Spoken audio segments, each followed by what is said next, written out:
Hi everyone, welcome back to my channel and thank you so much for joining me this week. So this week I'm going to be looking at the World Economic Forum's Future of Jobs report. Let me move myself out of the way. That was just released in early January. So if you're interested in exploring the Future of Jobs report and using some AI tools to unpack this, then please keep on watching.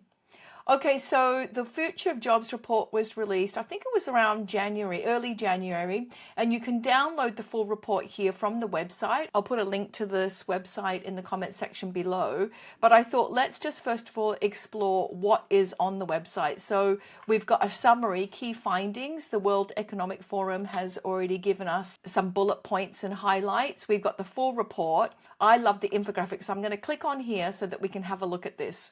So the World Economic Forum has released all of their infographics separately that we can actually unpack, and we can download these as JPEGs or PNG files really easily. And I think infographics are a really great way for us to understand some of the highlights. So as an example, trends in AI, robotics, energy technologies are most likely to drive business transformation. And we've got 86% here, AI and information processing technologies such as big data, VR and AR, etc. This one I find really interesting. This is the total job growth and loss. So we're going to have 170 million new jobs that are going to be created. But at the same time, with AI and automation, there's going to be some positions that are also going to be obsolete and displaced. So here, 92 million jobs are going to be displaced. While here, the majority of jobs will actually continue in an evolving labor market. So overall, there is a net gain in terms of jobs created. Now, if we scroll a little bit further, we've got the largest growing and declining jobs by 2030. So interesting, farm workers, laborers, and other agricultural workers are the top largest growing jobs. Light truck or delivery service drivers, that's interesting. That would have been a fast-growing vocation during COVID, particularly. Software application developers, building framers, finishers, and related trade workers. Shop salespersons, which is quite surprising. But what are the top largest declining jobs? So cashiers and ticket clerks, which can all be automated. Administrative assistants and executive secretaries. And I'm going to be showing in the next few weeks some of the AI assistants that I have to help me with my workflow. Building caretakers. I suppose we could use security cameras, right? And AI. Cleaners and housekeepers. I know that at the latest CES conference, there was a new floor cleaner that was released that was robotic with some AI and also had an arm. So I know that in terms of household chores, a lot of people are trying to design gadgets that will automate that. Material recording and stock keeping clerks, that's on the decline. Printing and related trade workers, yeah, all of that can be automated. So I thought this was pretty interesting. Now, in terms of the fastest growing and declining jobs by 2030, of course, the top fastest growing jobs, of course, are big data specialists, fintech engineers, AI machine learning specialists, software and application developers, etc. And then the top fastest declining jobs are postal service clerks. I suppose that can all be automated, but we still need the delivery man. And bank tellers and related clerks. So I've noticed that a lot of in-person banking has disappeared and it's all automated through an app or online. Data entry clerks, because we can actually automate that and use AI tools for that. Okay, there's one more that I'm going to show you. So let me just keep scrolling down. This is what I find is really interesting. So the core skills in 2025, we've got analytical thinking, resilience, flexibility, and agility. And this is in order of importance.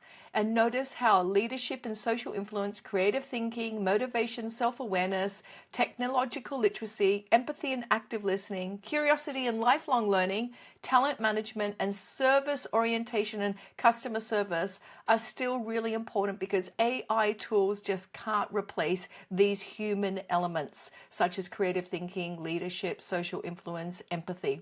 So these core skills have been identified, which we need to ensure that we develop with our students, and we never have to worry, remember, that we'll be replaced by any AI. I wanted to drop this document into a notebook LM and just summarize the report. So let me just go over there.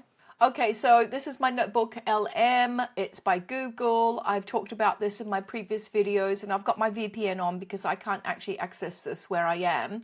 And there were two reports that were actually released in early January. One was the World Economic Forum Future of Jobs report, and then the other one was from the International Monetary Fund about AI in the future of work, and it was their discussion notes. So let's get a summary of each of these first. So let me just unclick IMF, and I'm going to ask for a summary. Can you give me a summary of the source that has been selected? Give me the highlights and also any important points that I need to be aware of. Now, because I did dictate to text, it originally said source as in tomato sauce, but look, it's corrected itself to source now. Okay, let's just hit enter there. And let's just see what are some of the highlights that Notebook LM is giving me about the World Economic Forum report. Okay, I'm going to move myself out of the way. So here, let's go up. Okay, it provides insights into the evolving job landscape and skills needed for 2025 up to 2030. And it's basically based on a survey of over 1,000 employers. That's a pretty good data sample, representing more than 14 million workers across 22 industry clusters and 55 economies. So, that's a pretty good data source. So here are the key findings. The macro trends here. So the report identifies 5 macro trends: technological change, green transition, geoeconomic fragmentation, and demographic shifts. Okay. And then here are the other headlines. So I won't read all of them, but there's technological change as a driver. They talk about the core skills, which I showed you on an infographic, skills on the rise, skills on the decline, human-machine collaboration. So the report emphasizes the potential for technology to augment human work. So I've always said that technology is here to help us, to enhance learning for our students and augment our workflow, basically. And then the importance of experience. So employers are increasingly focusing on work experience and psychometric testing over traditional credentials such as university degrees. That's really interesting. They talk about some regional differences. Let me just scroll up. So that was a summary of that. I want to save this. If I don't save it as a note, it will disappear. So I've just saved it here. Okay, I forgot that I've already saved this previously, but that's okay. I just wanted to demonstrate that.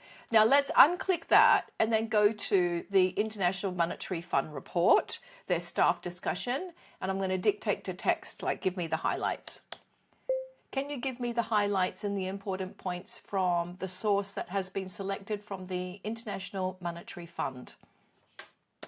Okay, and then let's just press enter here. And then we want to separate the analysis of both the documents, but then eventually I'm going to compare and contrast the two documents. Okay, so let's just have a quick look at the IMF staff discussion. Okay, so it provides an analysis of AI exposure across countries and demographics, and it uses model-based simulation to project the potential effects of AI. So here are the highlights from this. AI's impact on the labor market. So AI is expected to significantly reshape the global economy, acting as a major productivity shock and causing reallocation of labor and capital. Yeah. And I like statistics. So what's the statistic here? Almost 40% of global employment is exposed to AI, with advanced economies facing greater risks, but also being better positioned to exploit AI's benefits. Okay, so here is the rest of the summary. I'm not going to read it out, but I can share this summary if I save it as a note and then share this notebook as a link, and I'll put it in the comment section below so that you can unpack this yourself as well. Let me just scroll down. Is there anything else I want to see? Policy implications. Let's see. Policy should address the potential for job displacement and income inequality with a focus on social safety nets and retraining. Absolutely. Advanced economy should upgrade regulatory frameworks and support labor reallocation. And in terms of policy implication, one more, emerging market and developing economies should prioritize digital infrastructure and skills. Yeah, lovely. Okay, so I'm going to save this note as well because I haven't saved this one about the IMF staff discussion. So now I'm going to click both and I'm going to ask Notebook LM to compare and contrast these two. Can you compare and contrast these two reports? Just give me a brief summary of what is similar and what is different.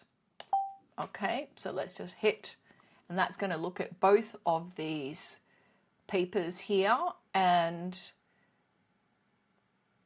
we have been told by Google that the information here is not used in terms of their training, but at the same time I wouldn't put any sensitive information in here.